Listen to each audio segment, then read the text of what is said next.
et la découverte par l'opinion de l'univers concentrationnel, une découverte dont vous avez commencé à comprendre qu'elle se faisait d'une part par des images, mais aussi dans l'incompréhension. Vous voir l'idée que c'était impensable, ce dont on parlait bien entendu, et une découverte qui va avoir des conséquences sur le plan national et international, y compris bien entendu au niveau du tribunal de Nuremberg, avec la notion de crime contre l'humanité, au niveau après de l'ONU, avec la définition du crime de génocide.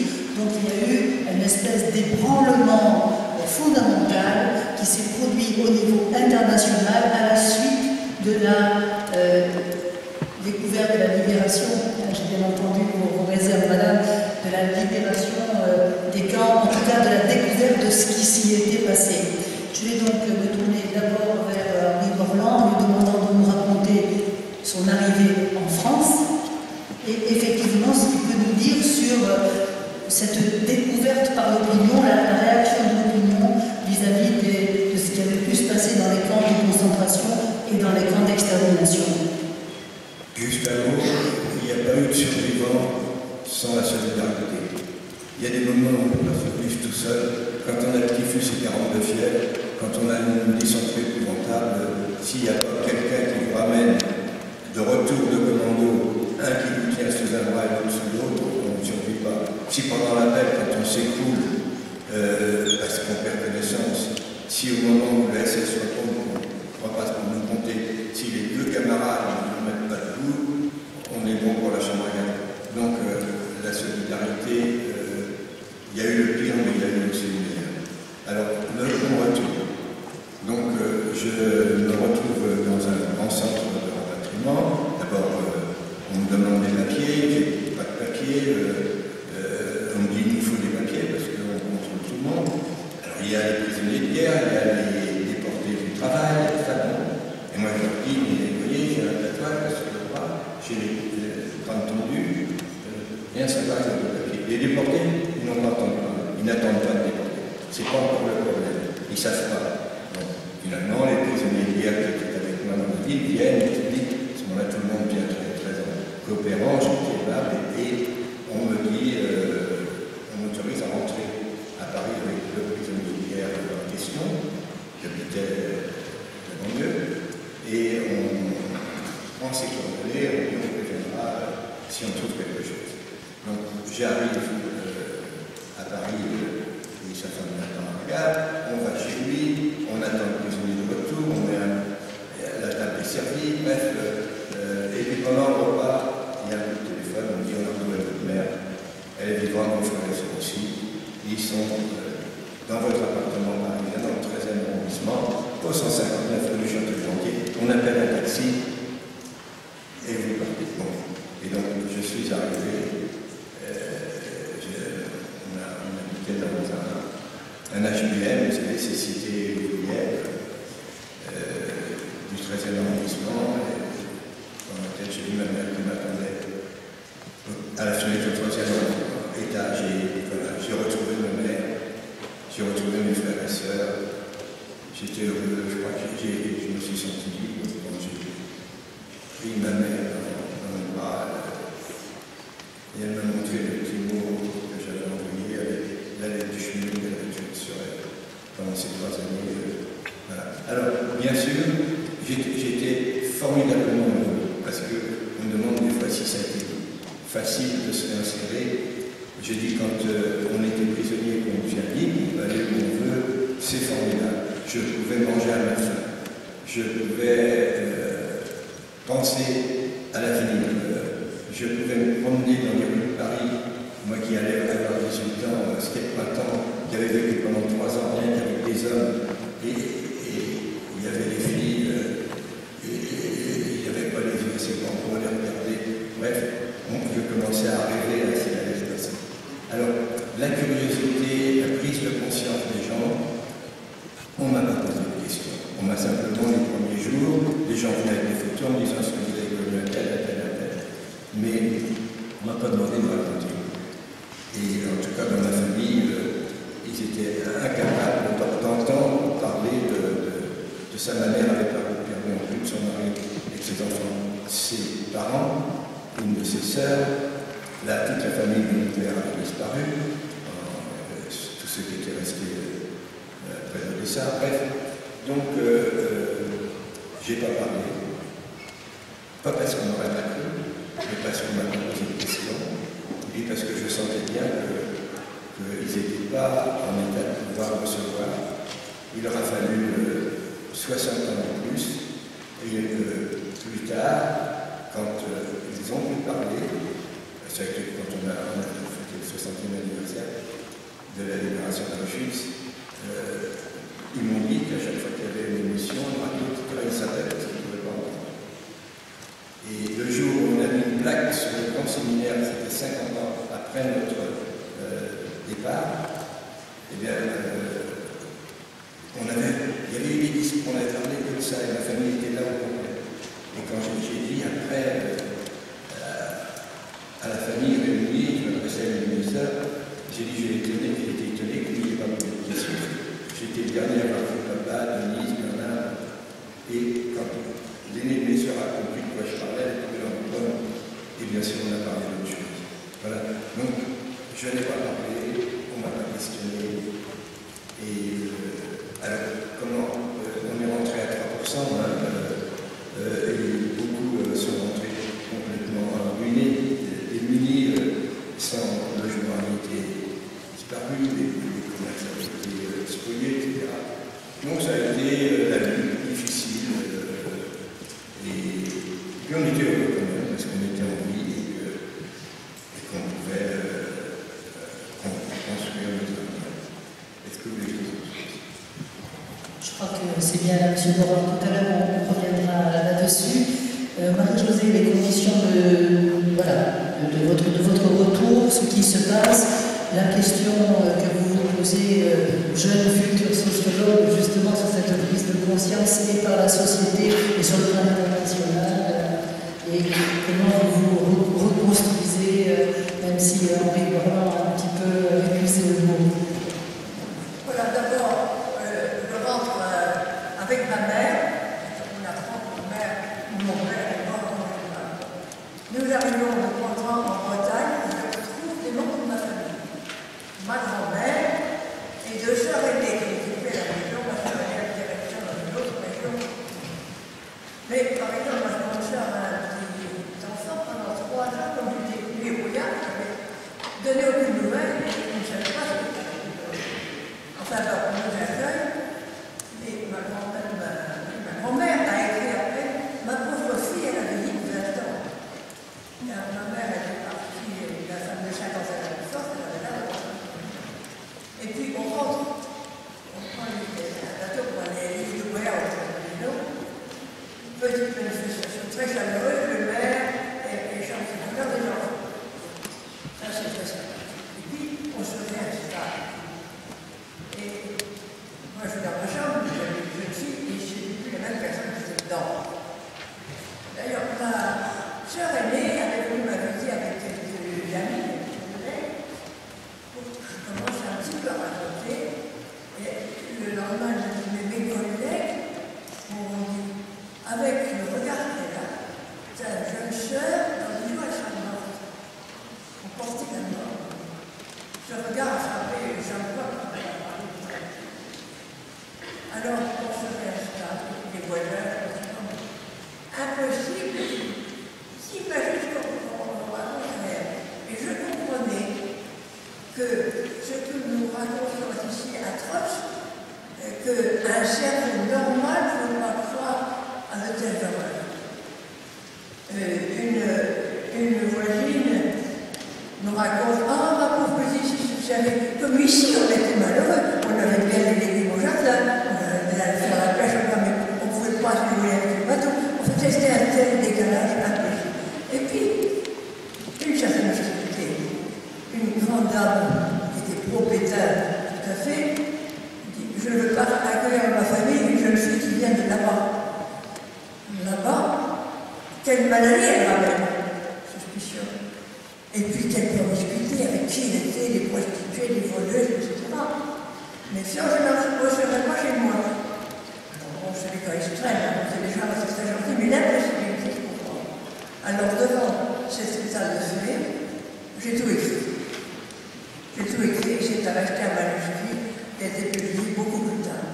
Et moi je l'ai conseillé après, en se regroupant avec nos camarades d'Amical, on a commencé à faire des expositions, à écrire collectivement pour essayer d'étayer tout ce que nous racontions avec des données objectives et tout ça. Mais c'est tout un travail par la suite. Marie-Jo, je sais que vous êtes passée par le Lutetia. Henri, vous êtes passé par le Lutetia aussi ou pas? Non. D'accord. Marie-Josée, vous pouvez nous en dire un mot de ce passage par l'hôtel Lutetia? Quand nous arrivons par la Suisse, on voit, on remplit des papiers, parce qu'on est arrivé, les personnes qui accueillies ignoraient que nous étions de l'avion. Non, rien, il fallait remonter de notre origine. Les militaires qui étaient là téléphonaient dans la mairie, etc. Donc on prenait des pourcentages, et puis on remonte à l'hôtel Lutetia qui nous a accueillis à Paris. On recommence les papiers, et là, on a vu beaucoup de familles qui m'attendaient avec des photos. Avez-vous connu une telle, avez-vous connu une telle? Alors, c'est assez douloureux parce que la plupart du temps, les photos qu'ils présentaient étaient tellement différentes que la femme n'avait pas connu. Et puis, quelquefois, et là, je fais la vie à son nom. Voilà cet accueil de Lutetia qui est ici. Et alors, on a commencé à interroger les causes d'arrestation qui nous avaient dénoncé, c'était le début des grossissements de notre affaire. Merci Marie-Josée Gilbert-Delove. Notre historien Serge Nicole va donc reprendre cette question et élargir du retour des déportés et de la prise de conscience de la découverte de l'univers concentrationnel. Oui, je prolonge parce que ce qui a été dit est fondamental, c'est-à-dire que c'est très curieux. Vous voyez, nous sommes en avril, mai, début juin. La guerre est quasiment finie en France. On va célébrer la capitulation allemande le mois de mai et les déportés continuent d'arriver. Il y a ceux qui sont arrivés plus vite, ceux qui arrivent un peu plus tard, compte tenu notamment des conditions sanitaires dans lesquelles ils sont. Des milliers et des milliers de déportés vont encore mourir dans les camps après l'ouverture des camps. Il ne faut jamais l'oublier. Et ce qui est très curieux, ce que vient de vous raconter ceux qui ont témoigné, c'est qu'à l'époque, et ça a fait partie des problèmes de l'histoire politique de la France, le gouvernement a un ministère des anciens combattants et des prisonniers de guerre qui n'a pas intégré dans ses prévisions et dans l'accueil de ceux qui reviennent d'Allemagne les déportés eux-mêmes. Les déportés sont en quelque sorte en dehors de ce qui est comptabilisé et prévu. D'ailleurs, dans le document, il est dit que déjà en début 1945, quand il y a des Français à Auschwitz qui sont libérés, le gouvernement français envoie un attaché militaire, et l'attaché militaire, il va voir des déportés à Auschwitz et il ne comprend pas qui l'a vendu. Il pense qu'au départ, ce sont des prisonniers de guerre. Et plusieurs mois après encore, alors il faut dire que le ministre des anciens combattants et des prisonniers de guerre, M. Freinet, n'était pas quelqu'un qui avait une grande sympathie pour une grande partie des déportés, classés du côté des juifs et des communistes et des résistants. Il faut intégrer cette dimension nationale de l'histoire française. Ça fait partie du sujet, si j'ose dire. En tout cas, les choses ont quand même évolué.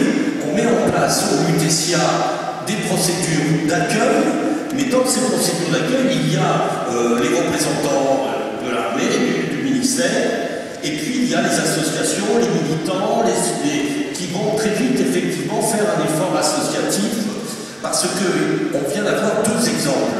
Mais il y a ceux qui reviennent et qui ne retrouvent personne, où toute la famille a disparu, ou des très jeunes dont les parents ne sont plus là. Alors ce sont des orphelins où on ne sait pas encore parce qu'on attend. Et surtout dans les familles, les gens vont espérer des mois et des années encore n'oubliez pas que l'Europe a été dévastée, mais elle est aussi ravagée par des mouvements de population, des transferts de population. Avant-hier, j'étais en Belgique, j'interviewais une enfant qui avait été sauvée et cachée pendant la guerre et qui a attendu sa mère, qui avait été assassinée à Auschwitz dès 1942, après la rafle de juillet 1942, et qui l'a attendu pendant des années en espérant qu'elle revienne. Et oui. Et donc, il faut bien voir que ces orphelins et une partie de cette population étaient extrêmement pauvres. Et je crois que c'est important. M. Borland a évoqué la spoliation, c'est-à-dire que des enfants, des jeunes reviennent, des personnes reviennent, il ne reste presque plus personne de la famille, et quand par exemple la femme demeure avec des petits-enfants, elle n'a aucun moyen de survivre, et souvent elle a perdu son logement, son mari a disparu, il n'y a pas de travail, et donc c'est la misère. Une grande partie, on a parlé de la déportation des Juifs, dans ces Juifs déportés, il y avait un très grand nombre de gens très pauvres, de milieux populaires, parisiens par exemple, dont les revenus étaient très faibles. Et donc cette question de l'après, du retour s'est posée. Elle s'est posée l'accueil des enfants, les œuvres sociales. Un dernier mot que je voulais évoquer, c'est cette question de pourquoi ne pas en parler. Souvent, on a mis en cause les déportés eux-mêmes qui n'ont pas eu le courage de parler. Moi, je pense que ce que M. Borland a dit est fondamental. Et Madame Jean Arnaud aussi. C'est-à-dire qu'il y a eu, pour une part, un refus d'une part importante de la population qui ne voulait pas, ou qui ne pouvait pas entendre, ou ne voulait pas savoir. Alors, quand vous faites de l'histoire, vous êtes historien, vous comprenez qu'il y a aussi une forme de télescopage. La guerre était finie. Et vous savez, souvent, quand on parle de l'histoire française, on parle de la libération. L'été 44, comme si la guerre était finie. Et non, elle a continué. Mais elle n'a pas continué de la même manière pour la France et pour le reste de l'Europe centrale. Et là où il y avait les camps. Et donc, les déportés reviennent au moment où la guerre est finie. Et donc, il y a aussi cet élément qui, évidemment, entre en ligne de compte pour comprendre. Et je pense qu'il y a aussi autre chose. C'est qu'effectivement, pendant la déportation, l'extermination, tout le monde ne savait pas. Beaucoup ne voulaient pas savoir. Mais enfin, dès la fin 43, début 44, quand même les informations circulaient. Elles circulaient ici, là, à Londres, dans les radios, la presse clandestine. Vous avez dans la presse clandestine, pendant la guerre, un certain nombre d'éléments qui nous sont donnés, page 24, et qui montrent bien que l'information diffusait. Et ceux qui ne veulent pas savoir en 44-45, souvent on parle de la culpabilité, et bien c'est une partie de cette population française qui ne veut pas savoir parce que, alors qu'elle aurait peut-être pu savoir. Donc ne transférons pas les responsabilités. Les déportés ont eu énormément de peine à se faire entendre. Et à se faire entendre dans leur famille, mais surtout au-delà, dans la société. Il y a eu des associations, les organisations comme la FNDRP, comme bien d'autres associations, les amis de la défense. Mais enfin, ça a été un moment très difficile pour se faire entendre. Pardon, j'ai été pauvre. Par contre, il y a deux choses sur le plan international qui vont à la fois acter la connaissance du monde, mais aussi accélérer cette connaissance du monde, cette prise de conscience de l'existence du monde concentrationnaire et qui s'est passé là quelque chose qui ne s'était pas passé, qui vraiment était un moment crucial dans l'histoire de l'humanité.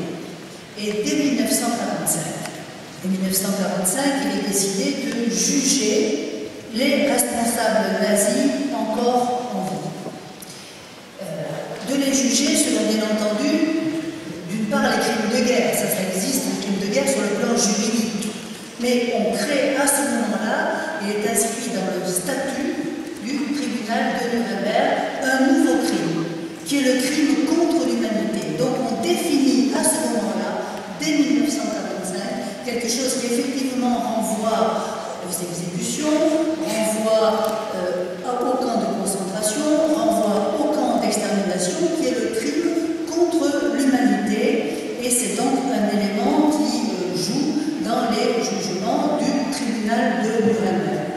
deuxième moment qui indique bien que cette découverte de l'univers concentrationnel a des conséquences sur le plan international.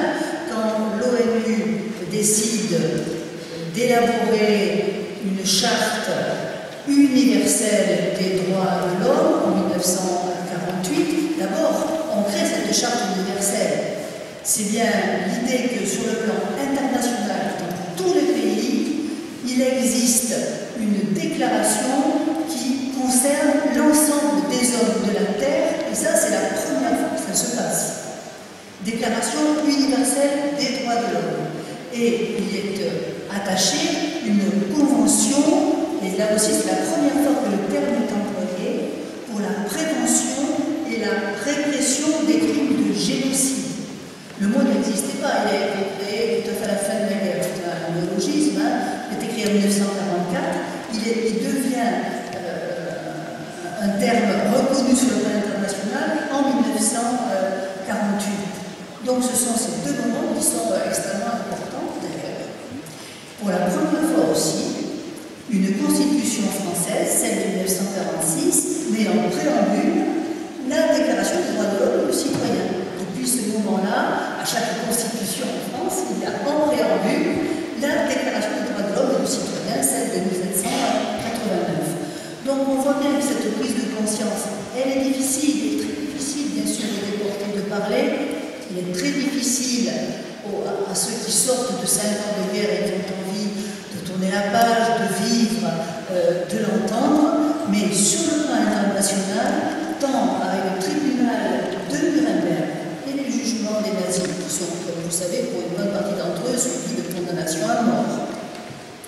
Et sur le plan international, au niveau de l'ONU, ces deux notions, crime contre l'humanité, génocide, sont directement liées à cette découverte de l'univers concentrationnel. Et ce qu'avaient fait les nazis, non seulement par toutes les exécutions des otages, mais également par le traitement abominable, les exterminations dans les camps de concentration et d'extermination. Oui, monsieur. Peut-être un mot sur Nuremberg avant que la discussion s'engage, parce que c'est tout à fait important. Vous avez page 26 et 27, deux pages qui sont consacrées aux révélations du procès de Nuremberg. Et comme Mme Dusson l'a dit, le principe même d'un tribunal et d'une mise en question de la politique criminelle des nazis avait été décidé sur le principe par les Alliés pendant la guerre, dès 1943. Mais la mise en place de ce tribunal international est évidemment très importante. Dans vos classes d'histoire avec vos professeurs, il faut bien comprendre que à ce moment-là, on a au souvenir la Première Guerre mondiale, toujours. Et la manière dont la Première Guerre mondiale s'est en quelque sorte terminée par la mise en place d'une conférence internationale où les vainqueurs ont été en quelque sorte les seuls à dire ce que serait l'après-guerre. Et là, ça avait été beaucoup reproché aux vainqueurs d'avoir expédié le problème des responsabilités de la guerre en les imputant aux vaincus. Alors s'agissait-il, allait-on faire une nouvelle, en quelque sorte, mise en scène des vainqueurs? Le tribunal de Nuremberg, ce n'est pas le tribunal des vainqueurs contre les vaincus. Et je pense que le tribunal, le procès de Nuremberg, la mise en place a été très attentif à ça. C'est-à-dire qu'il y a à la fois une accusation, il y a une instruction, une accusation, mais aussi une défense. Et si vous prenez globalement les débats qui se tiennent, je ne vais pas vous faire, vos professeurs vous expliqueront ça, vous l'ont déjà expliqué, un développement sur le tribunal de Nuremberg. Mais ça vaut la peine de voir ce qu'est ce tribunal. Il se déroule pendant toute l'année, le début et le premier semestre, si vous voulez, pour aller vite, 1946. Il va se conclure par des condamnations.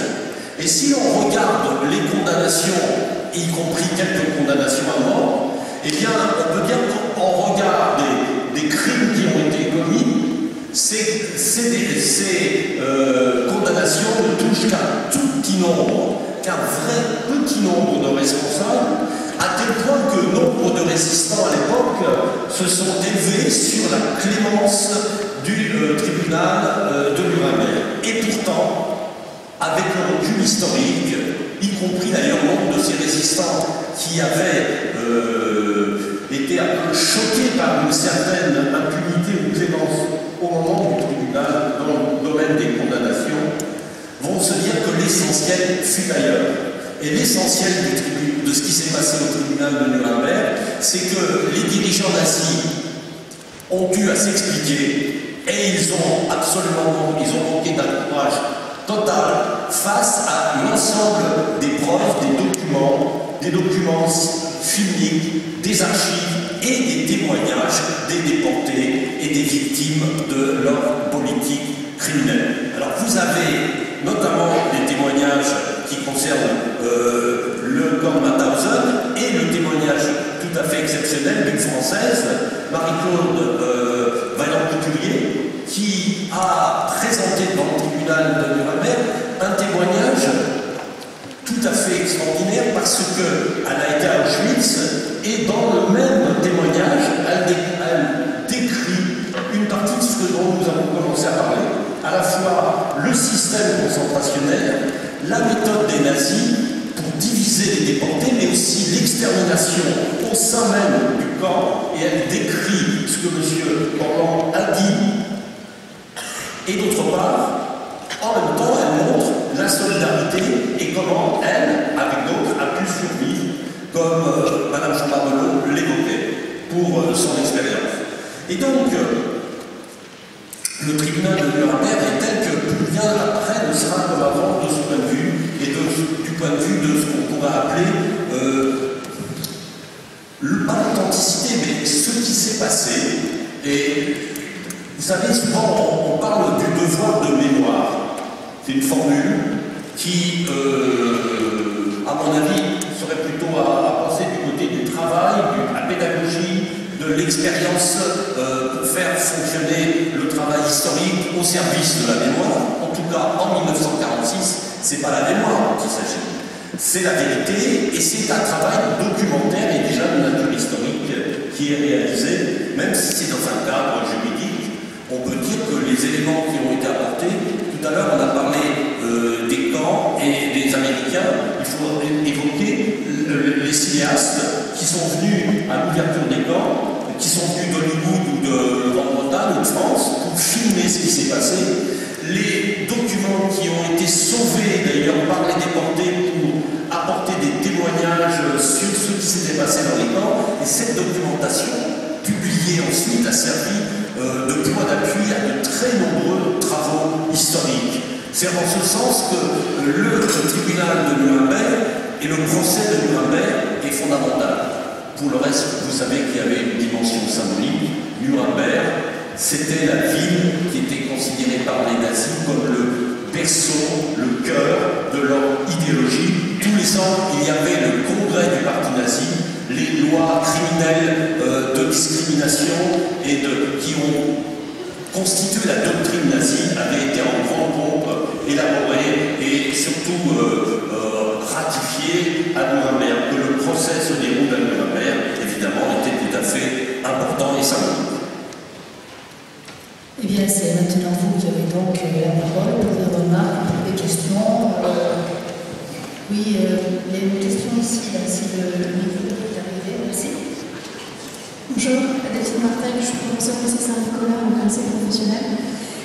Monsieur Henri, je voulais savoir dans quelle langue vous étiez exprimé avec ces militaires que vous avez rencontrés.